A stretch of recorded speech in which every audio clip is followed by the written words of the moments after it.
Assalamualaikum warahmatullahi wabarakatuh. Dalam kesempatan kali ini, izinkan kami untuk mempresentasikan sistem komunikasi interpersonal dalam berpikir, menetapkan keputusan, problem solving, serta berpikir kreatif, yang beranggotakan Zalsabila Rida Septia, Subhan Dwi Saputra, Ananda Setiorini, serta Erik Santona. Selanjutnya, kita akan masuk ke pembahasan yang pertama. Pertama ada komunikasi intrapersonal. Komunikasi interpersonal atau komunikasi intrapribadi merupakan komunikasi dengan diri sendiri yang bertujuan untuk berpikir, melakukan penalaran, menganalisis, dan merenung. Lalu, selanjutnya ada sistem komunikasi intrapersonal.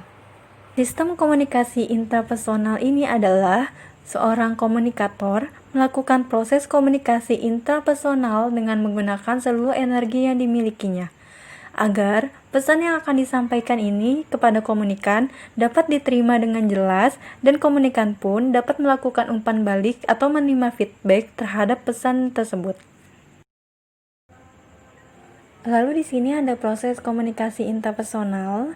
Yang pertama ada sensasi, merupakan proses penyerapan informasi yang datang dari luar melalui panca indera. Nah, yang kedua ada asosiasi, yaitu pengalaman dan kepribadian yang mempengaruhi proses sensasi.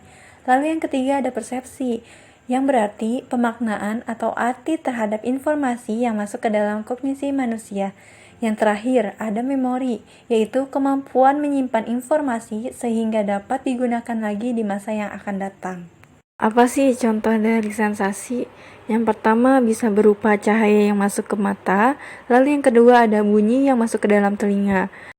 Lalu yang kedua ada asosiasi, contohnya bisa berupa ketakutan, karena asosiasi merupakan proses kedua yang muncul setelah adanya sensasi.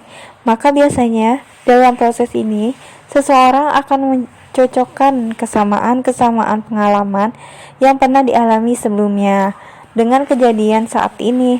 Misalnya, seseorang akan merasa ketakutan pada saat berjalan di tempat yang sepi, karena sensasi yang diterimanya akan diasosiasikan dengan pengalaman yang mungkin menyeramkan. Lalu selanjutnya, contoh dari persepsi adalah stigma. Nah, stigma ini merupakan sebuah penilaian tersendiri dari seseorang kepada orang lain. Penilaian ini biasanya tidak objektif dan cenderung sudah ada sebelum komunikasi antar pribadi berlangsung. Lalu selanjutnya memori. Nah, biasanya memori yang sudah ada akan menjadi pengalaman tersendiri bagi seseorang untuk menciptakan penilaian yang baru. Setelah kita melewati 4 proses komunikasi interpersonal yang tadi, akhirnya dapat mendorong kita untuk dapat berpikir, menetapkan keputusan, problem solving, serta menjadikan kita untuk dapat berpikir yang kreatif. Dan selanjutnya, kami akan membahasnya secara mendalam. Kali ini saya akan membahas tentang sistem komunikasi intrapersonal dalam berpikir. Plato pendapat bahwa berpikir itu adalah berbicara dalam hati. Dalam arti lain, berpikir itu adalah aktivitas ideasional. Berpikir juga merupakan akumulasi dari proses sensasi, asosiasi, persepsi. Adapun cara berpikir dalam komunikasi intrapersonal yaitu berpikir deduktif adalah cara berpikir yang mengambil kesimpulan dari dua pernyataan yang umum, dari hal-hal yang khusus, atau disebut juga dengan silogisme.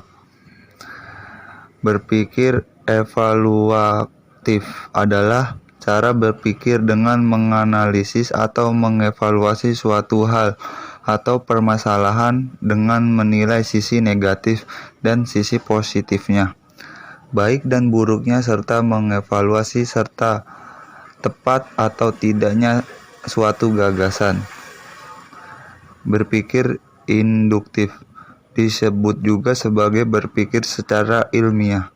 Berpikir induktif adalah cara menyimpulkan suatu fenomena dengan menganalisis data-data yang telah diperoleh.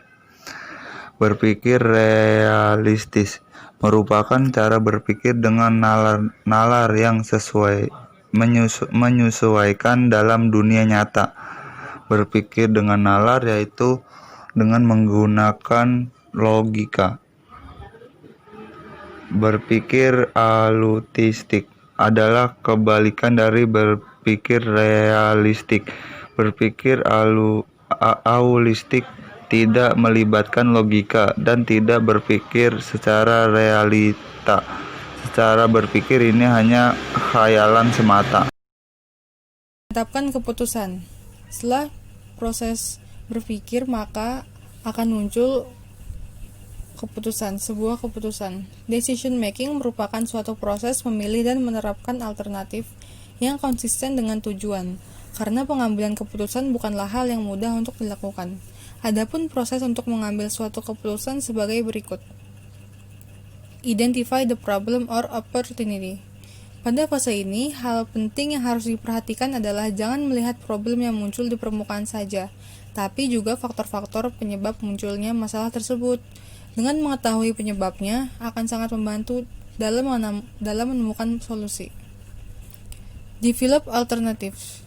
Mempertimbangkan berbagai cara yang mungkin bagi pemecahan masalah tanpa melupakan rentang waktu untuk membuat keputusan. Evaluate alternative. Memberikan penilaian pada setiap alternatif. Penilaian tersebut memperhatikan kelebihan dan kelemahan masing-masing alternatif.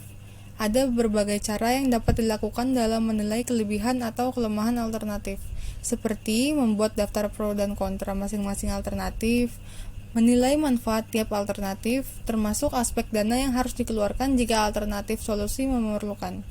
Secara umum, penilaian alternatif harus berorientasi pada pencapaian tujuan organisasi. Choose and implement the best alternative. Pada fase ini, merupakan bagian tersulit yang harus dilakukan oleh seorang pengambil keputusan. Namun, dengan mengikuti prosedur yang runut dan rinci dan berorientasi pada penyelesaian masalah, dapat diyakini menghasilkan keputusan yang memuaskan. Evaluate the decision merupakan tahap akhir dalam proses pengambilan keputusan, menghendaki penilaian objektif tentang bagaimana keputusan dapat menyelesaikan masalah. Saya akan membahas tentang problem solving. Problem solving juga diartikan sebagai suatu proses mental dan intelektual dalam menemukan masalah dan memecahkan berdasarkan data dan informasi yang akurat, sehingga dapat diambil kesimpulan yang tepat dan cermat. Dan di situ juga ada langkah-langkah problem solving, yaitu mengerti masalahnya, 2. mengumpulkan keterangan atau data, 3. memformulasikan atau pemecahan masalah yang mungkin, 4. mengevaluasi hipotesis yang ada di dalam masalah tersebut atau problem. Berpikir kreatif. Untuk menciptakan gagasan baru, berpikir kreatif memiliki paling tidak 2 sifat, yaitu melibatkan atau menghasilkan respons atau gagasan baru bersifat orisinal. Salah satu ciri berpikir kreatif adalah digunakannya pola berpikir divergen, yaitu dengan menghasilkan sejumlah kemungkinan atau alternatif. Munandar merinci ciri-ciri keempat komponen berpikir kreatif sebagai berikut. Ciri-ciri fluency, flexibility, originality, dan elaboration. Ciri-ciri fluency meliputi mencetuskan banyak ide, banyak jawaban, banyak penyelesaian masalah, banyak pertanyaan dengan lancar, memberikan banyak cara atau saran untuk melakukan berbagai hal, selalu memikirkan lebih dari satu jawaban.